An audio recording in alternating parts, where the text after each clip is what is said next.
Good morning प्यारे बच्चों। मैं Suresh Kumar, assistant professor government college Mandalgarh, फिर से आपका इस यूट्यूब चैनल पे होने वाली ऑनलाइन क्लास में आप सभी प्यारे बच्चों का स्वागत करता हूँ। उम्मीद है आप स्वस्थ और सुरक्षित होंगे। हम जो प्यारे बच्चों जो टॉपिक पढ़ रहे हैं वो levy and collection of tax है। जीएसटी के संदर्भ में बीकॉम फाइनल ईयर का जो पेपर है उसके संदर्भ में अपन पढ़ाई कर रहे हैं। तो आज जो इस वीडियो में अपन डिस्कस करने वाले हैं वो इस चैप्टर से संबंधित लेवी एंड कलेक्शन वाला जो चैप्टर है आपका जीएसटी का, उसके कुछ 2-3 उदाहरण एग्जाम्पल या प्रैक्टिकल क्वेश्चन आप उनको कह लीजिए। जो अपने थ्योरिकल मैटर पढ़ा है उसको थोड़ा अच्छे और बेहतर ढंग से समझने के लिए अपन 1-2 प्रैक्टिकल प्रॉब्लम डिस्कस करेंगे।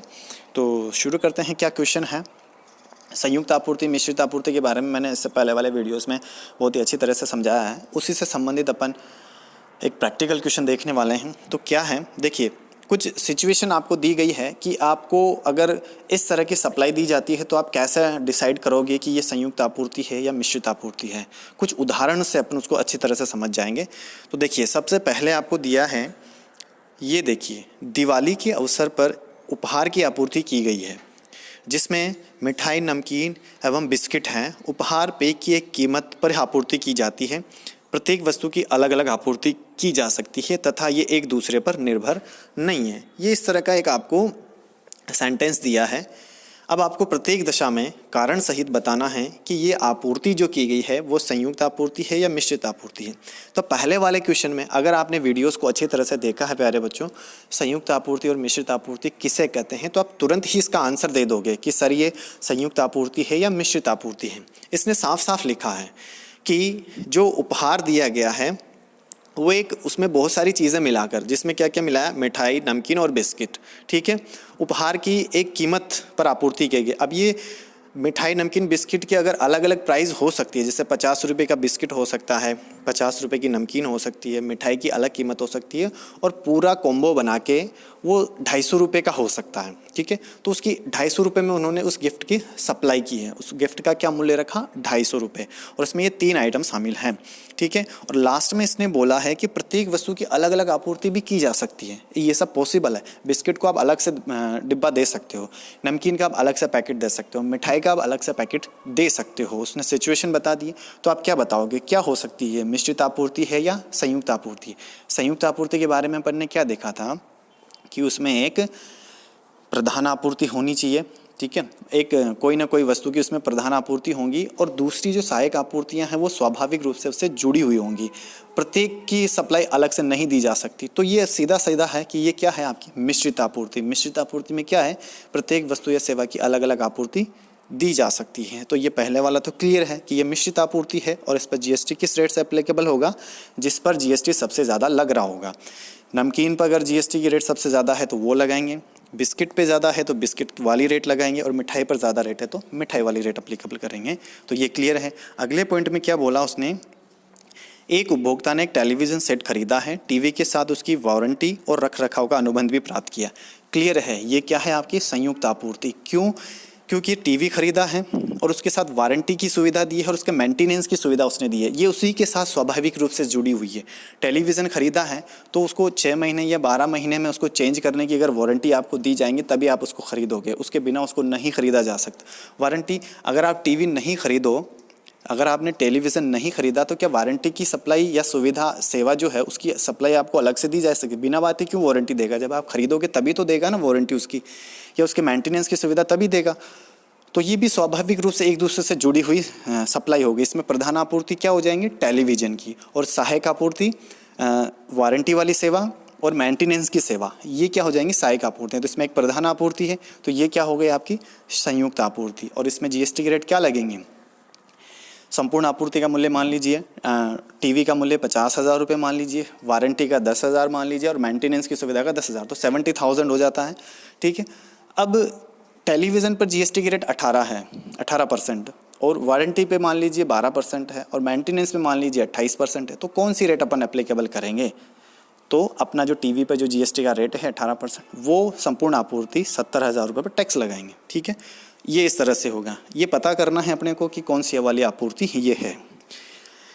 अगला पॉइंट है आपका, एक दुकानदार डिटर्जेंट पाउडर और प्लास्टिक की बाल्टी एक ही मूल्य पर आपूर्ति करता है। तो ये जाहिर है मिश्रित आपूर्ति आपकी हो जाती है। अपने को देखते ही पता चल जाएगा कि बाल्टी की सप्लाई अलग से दी जा सकती है, डिटर्जेंट पाउडर को बेचने के लिए उसको बाल्टी देना ज़रूरी नहीं है, वो सिर्फ उसको एक एडवर्टाइजमेंट के तौर पे उसको बेच रहा है। बाल्टी की सप्लाई अलग से दी जा सकती है और डिटर्जेंट पाउडर की भी सप्लाई अलग से दी जा सकती है।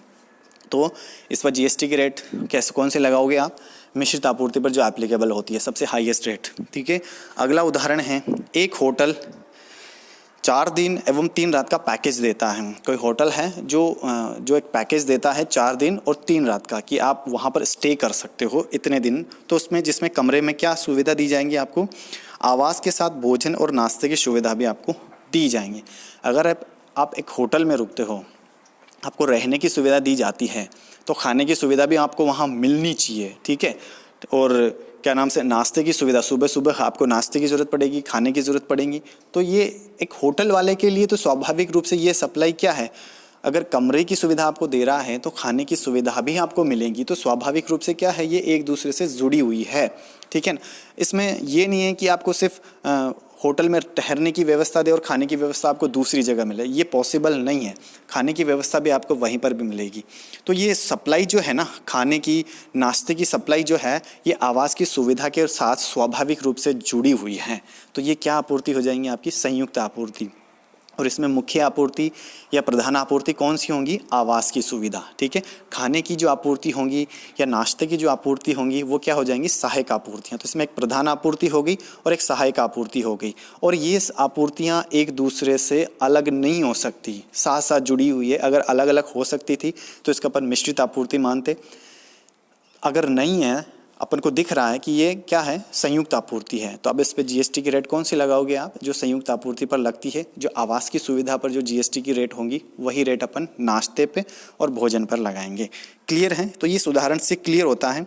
इस उदाहरण के कुछ आंसर टाइप जो कुछ मैटर है ये इस तरह से दे रखा है, आप चाहो तो इनको भी देख सकते हो। वैसा जैसा मैंने डिस्कस किया है वही मैटर है। मिठाई को इन्होंने जो गिफ्ट था उसको इन्होंने मिश्रित आपूर्ति माना है। टेलीविज़न वाले को देखिए, इसने सहायक आपूर्ति है, एक प्रधान आपूर्ति है, संयुक्त आपूर्ति माना है। जैसा कि मैंने पहले बताया, प्लास्टिक की बाल्टी और डिटर्जेंट की अलग अलग बेचे जा सकते हैं, तो ये एक मिश्रित आपूर्ति हो गई है। होटल में आवास के साथ नाश्ता और भोजन की स्वाभाविक रूप से जुड़ी हुई है, तो ये क्या हो गया? आपकी संयुक्त आपूर्ति, जैसा कि मैंने डिस्कस किया है। अगर आपको संयुक्त आपूर्ति और मिश्रित आपूर्ति में किसी भी तरह का कोई डाउट है तो आप मुझे कमेंट में बताइए। इस प्रॉब्लम से को देखने के बाद आपको बहुत ही अच्छी तरह से क्लियर हो गया होगा कि संयुक्त आपूर्ति और मिश्रित आपूर्ति क्या होती है और जीएसटी की रेट उस पर किस तरह से एप्लीकेबल की जानी है। उम्मीद है आप सभी बच्चों को समझ में आया होगा। तो अगला उदाहरण भी सेम तरीके से है। ये उदाहरण आप अपनी बुक में ज़रूर है, उसको देखें और सॉल्यूशन इसके निकालें कि कब संयुक्त आपूर्ति अपन उसको मानेंगे, मिश्रित आपूर्ति मानेंगे। छोटे छोटे उदाहरण हैं, क्लियर हो गया होगा। इसका एक प्रैक्टिकल क्वेश्चन पिछले एग्ज़ाम में भी आया हुआ है प्यारे बच्चों, तो इसीलिए मेरा इस पर ज़्यादा फोकस है। तो आपके अच्छे स्कोर होंगे, तो देखें इसको भी और वीडियो को लाइक शेयर कमेंट करें और अपने दोस्तों के साथ शेयर करें। तो मिलते हैं अगले वीडियो में अगली प्रॉब्लम के साथ, अगली प्रैक्टिकल क्वेश्चन के साथ। तो मिलते हैं अगले वीडियो में। ध्यान रखिए अपना। Have a good day.